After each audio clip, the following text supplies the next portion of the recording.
Nessa hora, você, aluno meliante, volta a me perguntar mais uma vez. Cara, calma aí, vamos ser honestos aqui, Ian, meu consagrado. Eu não estou com tempo nem para estudar as aulas, que dirá para revisar. E isso é um desafio gigante que o Edu e o Jorge passaram lá atrás e que todo aluno, quando está começando a se preparar, beleza, eu preciso revisar, mas como que eu vou fazer isso? É possível? Como que eu organizo? O que eu estudo, o que eu reviso? Barretão, tem essa resposta? É um belo de um desafio, cara, porque por um lado, se você continuar estudando, mas sem revisar, você sabe que você vai esquecer 90% de tudo que você estudou depois de 30 dias. Agora, por outro, para você conseguir revisar, isso significa que você vai ter que estudar menos temas. E aí é natural que a gente fique inseguro. Pô, eu vou deixar de estudar o quê? Parto, colagenose, artrite, HIV. Pô, e se cair alguma questão na minha prova justamente desses temas que eu deixei de estudar? Problemático, né? Eu concordo contigo, pelo menos em parte. E a questão que precisa mudar na sua mentalidade é que existem alguns temas que são queridinhos de prova, sabe? Alguns temas que são cobrados com mais frequência. Eu sei que pode cair tudo na medicina, mas nem tudo cai com a mesma frequência. Tem algumas questões que caem mais rapidamente, mais intensamente, em todas as instituições ao redor do país. Há muito tempo atrás, um italiano chamado Vilfredo Pareto estava estudando na sua fazenda e ele descobriu que 20% das vagens eram responsáveis por 80% das ervilhas. Ele descobriu também que 20% dos donos de terra tinham 80% das propriedades. Aqui no Brasil é igual, 20% dos motoristas têm 80% das multas. 20% dos pacientes de um consultório de dermatologia são responsáveis por 80% do seu faturamento. Alô, dermatologistas! E dentro da prova de residência e revalidação, nós temos também uma regra 80-20. A única diferença é que não são 20, mas sim 51% de todos os temas que podem ser cobrados estão presentes em 80% de todas as questões. Isso significa que tem duas metades. A primeira metade você estuda e consegue aprender 80% de todas as questões. A segunda metade você estuda, mas você aprende apenas 20% das questões. Você está entendendo que tem algumas coisas? É como se fosse dois investimentos diferentes. Petrobras e Vale do Rio Doce. Na Petrobras você bota R$1, voltam 4. Na Vale do Rio Doce você bota R$1, volta nada. Desculpa. Você bota R$1, voltam 8. E na Vale do Rio Doce você bota R$1, voltam 2. Não dá, não faz sentido. Você precisa investir naquilo que tem uma probabilidade de retorno maior. E é exatamente isso que a metodologia Aristo faz por você. Direciona o seu estudo para o tema que é mais relevante, que é cobrado mais frequentemente. E quando eu estou falando disso, não é só prova, não.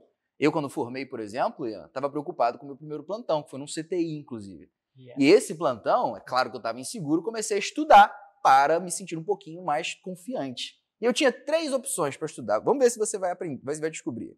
Número 1, síndrome hemolítica urêmica. Número 2, Guillain-Barré. Ou número 3, infarto. Eu espero de coração que você tenha estudado infarto, a principal causa de morte no mundo frequente nas emergências CTIs. Com certeza, cara. Foi infarto porque eu sabia que o infarto tinha uma alta probabilidade de aparecer. Mas isso não é necessariamente uma verdade para síndrome hemolítica urêmica ou Guillain-Barré. Sabe por quê, Ian? Porque às vezes, cara, você estuda alguma coisa porque pode aparecer, mas nem tudo que pode aparecer tem a mesma probabilidade de aparecer. Então volta para mim aqui na câmera, edição. O que você precisa priorizar é aquilo que tem mais chance de aparecer na tua prova, para que você possa traduzir o seu esforço em resultado. Então, Ian, pega, por favor, o nosso painel de inteligência e mostra para o pessoal qual que é o tipo de dado que a gente tem em relação à relevância dos temas mais importantes nacionalmente. Queridões, se liga que agora vem coisa muito boa. Isso aqui é informação extremamente valiosa para a sua preparação.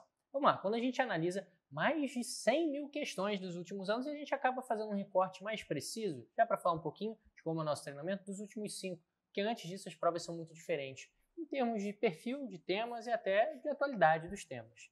Vamos lá, quando a gente dá uma olhadinha para os temas mais frequentes nesses últimos 5 anos, o que você presta atenção, o que você percebe aqui? A primeira grande informação, grande surpresa, é que pré-natal fica no topo como o tema mais frequente, ali, cerca de 3% de todas as questões de prova, e um número que em ordem de grandeza se repete tanto nas provas de residência como de revalidação. Aqui nesse momento você já começa a perceber, opa, acho que eu devia estudar um pouquinho mais de pré-natal. E abdômen agudo e conceitos de atenção primária são aqueles que aparecem mais, isso em termos de incidência nacionais.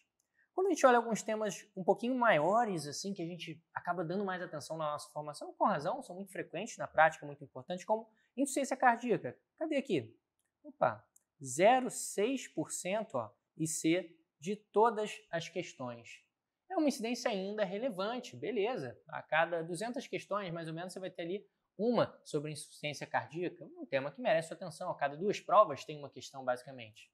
Só que, cara, quando eu estou falando de pré-natal, a incidência era cerca de, em ordem de grandeza, 5 vezes maior. Então, é claro que faz muito mais sentido eu dedicar 5 vezes mais tempo de estudo e de revisão para um assunto que cai 5 vezes mais. E eu vou estudar insuficiência cardíaca depois, em algum momento, sim, mas garantindo que eu dê a devida atenção proporcional para aqueles temas que mais aparecem. Nesse momento, quando a gente fala das incidências, a gente precisa destacar também 2 grandes falhas que muitos alunos acabam tendo durante a sua preparação. E essas falhas são nos extremos. A gente estudar aquilo que é muito confortável e aquilo que é muito absurdo, que é um erro relativamente comum, né, Barreto? Vamos dizer, por exemplo, eu adoro os temas de reumatologia, sou formado lá na UERJ, fiz iniciação científica, reumato de lá é muito bom, um dos melhores do Brasil, com tranquilidade. Eu sei, é uma coisa estranha, mas vocês vão gostar das nossas aulas, prometo. Galera, eu gosto, então me desafia menos, eu já domino um pouco mais de conceitos, tenho um pouco mais de facilidade, tenho um pouco mais de interesse. É o que mais cai? Eu posso estudar reumatologia mais do que eu vou estudar pré-natal, abdômen agudo, conceito de atenção primária? Então a gente tem que tomar cuidado para não investir de forma desproporcional o nosso tempo. E além disso, o outro extremo, qual que pode ser? Cara, tem um tema que eu tenho muita dificuldade, ajuste de ventilação mecânica. Esse geralmente a galera treme na base, tem muito medo até por a perspectiva de trabalhar numa emergência, num CTI. Eu preciso aprender isso, porque isso vai me gerar muitos acertos e vai me ajudar a ser... Calma, nem tudo que é difícil cai com muita frequência. A gente tem que ter essa cautela, inclusive para aproveitar de forma inteligente. Aquilo que é muito difícil e que se cair, você vai ter grande dificuldade de acertar. Cara, eu vou investir aqui um tempo gigante, que eu poderia garantir 5, 6, 8 questões de outros temas mais frequentes e mais acertáveis. Então você começa a direcionar o seu estudo de forma mais inteligente para potencializar os seus resultados.